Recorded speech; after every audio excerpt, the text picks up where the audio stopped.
All right, let's just dive right into this explainer and discover how the human kidney functions as an incredibly advanced, life-saving biological refinery.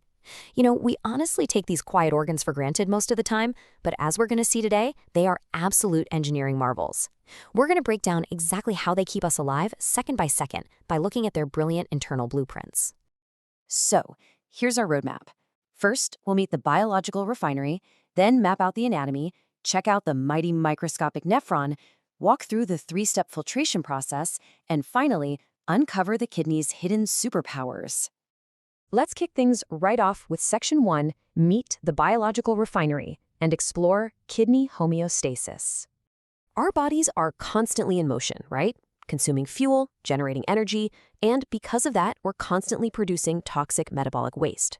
But thankfully, we've got these two reddish-brown, bean-shaped masterminds to solve that exact problem. Their ultimate goal is homeostasis. It's this continuous, vital process of keeping your internal environment perfectly stable so, well, you stay alive.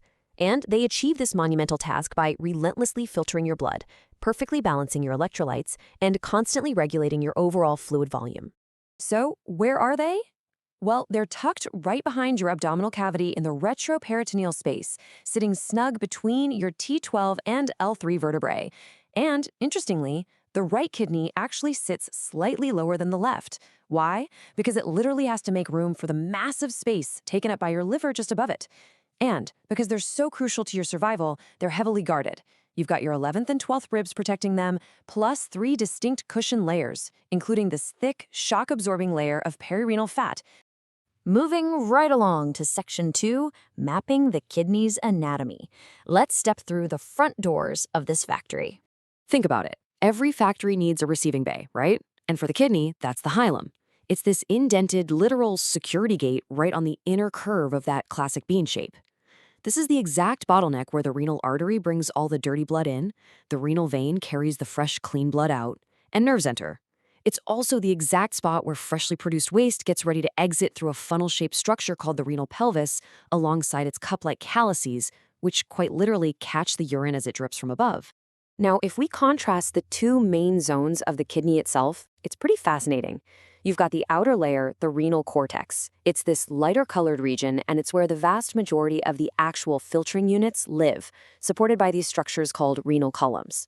Then you have the renal medulla. This is the inner, darker region, and it's incredibly organized into about 8 to 18 cone-shaped masses known as renal pyramids. If you've ever seen those little stripes in anatomical drawings of the pyramids, those are actually tightly packed bundles of microscopic tubes. Okay, Section 3, the mighty microscopic nephron, the true functional unit of the kidney. 1 million.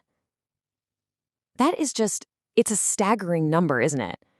There are approximately 1 million microscopic functional units, the nephrons, working tirelessly inside each individual kidney. The kidney doesn't just act like one giant sponge. It operates as an intricate, interconnected network of 1 million distinct, highly sophisticated micro-machines. So the very first part of this nephron machinery is the renal corpuscle. It's basically a two-part setup. First, you have the glomerulus, which is this high-pressure knot of tiny blood vessels, and this knot gets squeezed right into the second part, Bowman's capsule, which is a cup-shaped structure wrapped entirely around it. The function here is completely mechanical. It uses your high blood pressure to perform an initial, rapid, crude filtration, just squeezing liquid and small particles straight out of the blood and into the next stage. From there, the liquid goes on quite the journey through the renal tubule, moving through 4 distinct zones. First, the proximal convoluted tubule immediately gets to work absorbing the valuable nutrients your body wants to keep. Then, the liquid plunges way down into the U-shaped loop of Henle, dipping deep into the medulla to regulate salt and water. Third, it travels back up into the distal convoluted tubule, where it fine-tunes the chemical balance. And finally, the processed waste hits the collecting duct, which catches the final urine from multiple nephrons and sends it packing toward the exit. Which brings us to Section 4, the 3-step filtration process. We know the hardware now, but how does the actual sorting work? Well, waste filtration is essentially this beautifully elegant 3-step dance happening constantly within those nephrons. Step 1 is glomerular filtration. This is where your blood pressure physically forces water and small solutes out of the blood vessels, leaving the larger proteins safely behind. Step 2 is tubular reabsorption, where the body basically frantically rescues the good stuff from the tubule. And step 3 is tubular secretion. This is where the blood gets one last active chance to just dump out any remaining toxins, drugs, or excess ions directly into the waste stream. But here is the absolute coolest part. That second step, the reabsorption, it is relentlessly efficient.